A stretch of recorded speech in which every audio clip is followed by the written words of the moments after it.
Hi guys, my name is Annabelle and welcome to Horizon Cosplay's 12 Days of Cosplay Christmas. This is our second to last video and it's the one I've probably been most excited to make. So it's a bit of a family tradition for me that on Christmas Eve everyone gets a new set of pajamas to wear Christmas Day. I have a theory that it's probably just been because my mum wanted nice photos in the morning and both me and my brother tended to make our pajamas fairly ratty fairly quickly, so by giving us a new set every year we got nice photos the next day. However, it's a tradition that has stuck with me and even now I tend to get new pajamas every Christmas, either as a present, I request them, or I go out and buy them myself. However, this year I'm going to do something a bit different. I'm going to make some. And I'm not just going to make any pajamas. I don't make it a secret that my favourite Christmas movie is a little thing called Barney's Night Before Christmas. Again, for as long as I can remember, I have always watched this Christmas Eve. And long after my parents and brother were ready to stop, I was buying the DVD just so that I could carry on with this tradition even by myself. Even now, my husband's had to sit for it several times and I can't say he particularly enjoys it. In fact, mostly he just gives me weird looks. Anyway, my thing is cosplaying, as you guys know, and so I was looking through this movie for a look that I could recreate. It was filmed in the 90s, so a lot of the fashion, the very brightly coloured winter jackets, the Christmas jumpers, the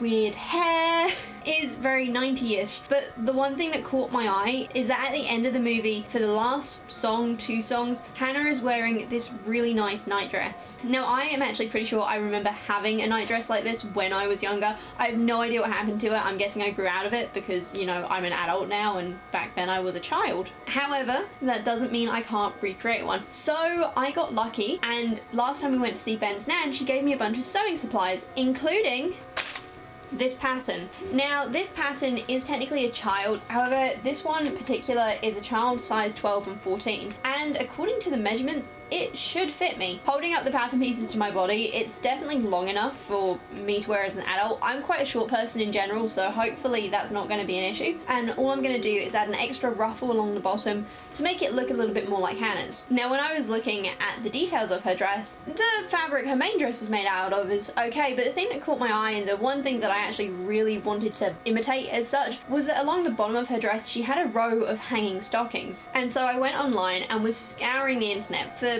something cream and red, 2 fabrics that would go really well together, one for the main body and one for the ruffles. I was going to maybe use that stocking fabric for around the wrists and everything as well, and then I hit gold. You see, I came across this fabric. This fabric is probably the most expensive fabric I have ever brought for any project. I had to order it all the way from America, which meant paying the same price again for shipping as I paid for the fabric, and if anything I've under ordered it a little bit because I just didn't have the money to buy the whole thing. However, this fabric is perfect. It features lots of very cute kittens and they're all hanging in stockings, which goes well with what her nightdress is, and I saw this, decided it was perfect and just could not resist buying it for myself. The other fabric I'm using for the main dress is this. Now, I think I showed this a little while ago in one of my other videos. From a distance, this just looks like a red pattern fabric, but when you get close up, there be cats! And oh my gosh, I love this so much. I'm hoping I have a little bit left over because this is actually quilting cotton and so is this one just here, and I would love to make a square or 2 for a quilt. I know that I don't have enough to make the entire thing, but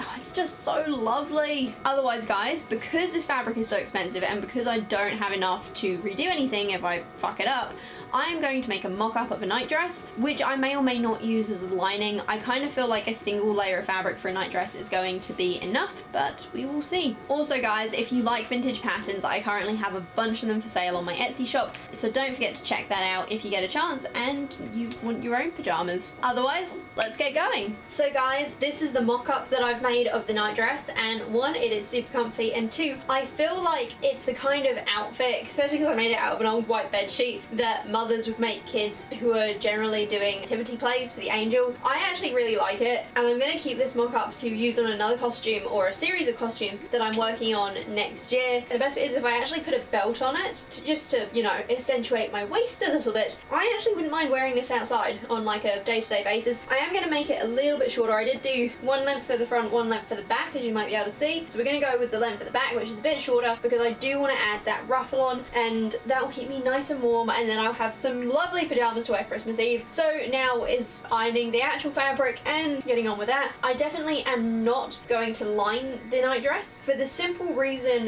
that I just don't feel it's necessary. Even this, which is a single layer of a cotton bedsheet, is relatively warm. It is quite comfortable. I don't see me having a problem with a single layer of fabric, and if I was to line it, I would probably have to use this, and to be honest, I want to keep this for use on other things. I started off by ironing the quilting cotton I was going to use for the real dress. I'm sorry about the footage, by the way. I don't know why it was so bright outside. This is England. That definitely never happens normally.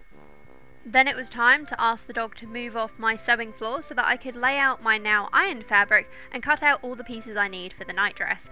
This was actually really good. I only just had enough fabric, and I'm sure you'll see me faffing around with it in a minute. However, if I'd been a bit smarter, I probably would have found it easier. The other thing I did when I was cutting out the arm pieces is I forgot to reverse it, as it does have a very clear back and front, so technically on the final dress one of my arms are sewn on backwards. However, to be honest, this doesn't really affect the dress, and so though I noticed it later on in the process, I didn't panic, also because I didn't have enough fabric to fix that problem. The first job I did on my sewing machine was to ruffle stitch this lovely lace I found. I actually got this lace in a massive cosplay haul, which I am going to be sharing with you guys in January, so don't forget to hit subscribe so you don't miss out on seeing all the goodies I got in an entire van load of cosplay things. I then sewed a loose stitch along the front of the dress panel so that I could gather it and it would fit the, we're going to call it bib, perfectly. I then stitched the ruffled lace to the bib so that it would be held in place very nicely while I stitched the bib to the main body of the dress. I then pinned the bib to the main body of the dress, and oh my gosh, was this looking good already. Stitching it all together was super easy too. I mean, honestly, this whole pattern was easy. It only had 4 pieces, and that's a nice break considering my normal projects. Next was sewing the 2 back panels together, making sure to leave a gap at the top to make it nice and easy for me to get my head in and out of this dress. Don't want me getting stuck after all. Kitten, I need that fabric. Can you stop jelly beaning on it? I know you're listening. I can see your ears twitching. Don't close your eyes and pretend to be asleep. Then it was time to pin the front and the back pieces together at the shoulders. Gave them a quick stitch and voila, it was like having an apron. Seriously, Kat, I need to work there. Get off! What do you have to say for yourself? I then took a page out of Annika Victoria's book and sewed the sleeves onto the sleeve holes as a flat piece rather than putting them in a tube and doing it the old-fashioned way, and I was surprised at how much easier and quicker this made the whole process and would highly recommend it to anyone who wants to give it a go. I then chucked the apron-like thing over my head just to double check the length of the dress and also the length of the sleeves. I think my next goal was to add some ruffles to those sleeves, and I wasn't 100% sure how I was going to do this yet, so this was how I was getting inspiration and ideas. Using scrap fabric, I cut out 2 cuffs for the sleeves. I then measured out some elastic and lace to go around my wrists and pinned it all together. A quick stitch later and it was all attached. And just in case I haven't mentioned it yet, I am overlocking all the raw edges on my sewing machine as well as stitching them down. I pinned up the edges of the sleeves and the sides of the dress, and then it was time to add the elastic, a surprisingly difficult task. Doing that last bit of stitching was so exciting because I knew that this was the end of the project and somehow I'd managed both the mock-up and the actual dress in just one day. For extra decoration though, we had to add that ruffle with those cute little kitty cats and stockings in. To start off with, I cut out several strips of the ruffle fabric, sewed them all together and then hemmed the bottom so that it was nice and neat and tidy. I then gathered those ruffles to the base of the dress. Oh, and by the way, did I mention that I tried pattern matching on those ruffles for the first time and it came out absolutely beautifully.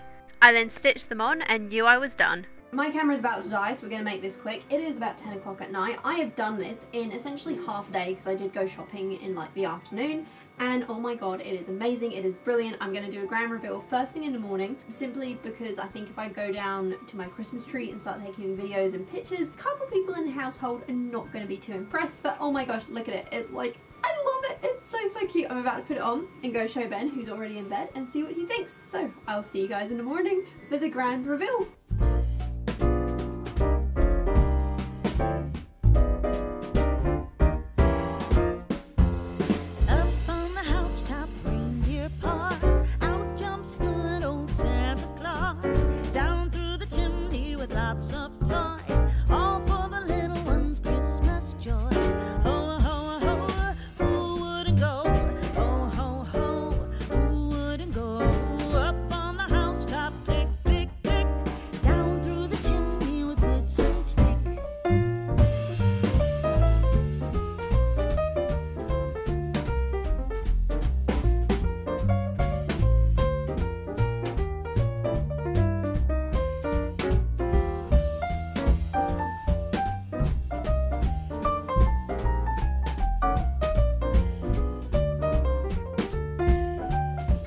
guys, that was an incredibly fun and surprisingly easy project, and oh my gosh, I love this. Like, it is so comfy. I'm going to be living in it right up until Christmas. The lace is a little bit maybe not laying flat, but I'm sure if I give it an iron at some point that will probably get fixed. I just feel so Christmassy. Like, it's the best Christmas nightdress, and the best bit is the kitten ruffles. So cute. Anyway guys, I really hope you enjoyed this episode of 12 Days of Cosplay Christmas. It has been so much fun counting down to Christmas with you, and I'm glad that you're all enjoying it so much. If you haven't seen all the other episodes, a playlist will pop up at the end of this video. Be sure to click on it to help get yourself into the festive spirit. Otherwise, to spread the Christmas cheer, don't forget to hit that like button and leave me a comment down below telling me what you are hoping to find under your Christmas tree this year. Personally, I'm really hoping to get a lens to replace the one that broke in the Nightmare Before Christmas wreath video, but we'll see what's in my stocking. Otherwise guys, I will see you tomorrow for the final episode of 12 Days of Cosplay Christmas 2020, where I will be making fairy wings and doing the grand reveal of my Tinkerbell O Christmas tree cosplay. I cannot wait to show you guys how it came out because it is looking absolutely superb, and until then, I will love you and leave you and see you tomorrow. Bye!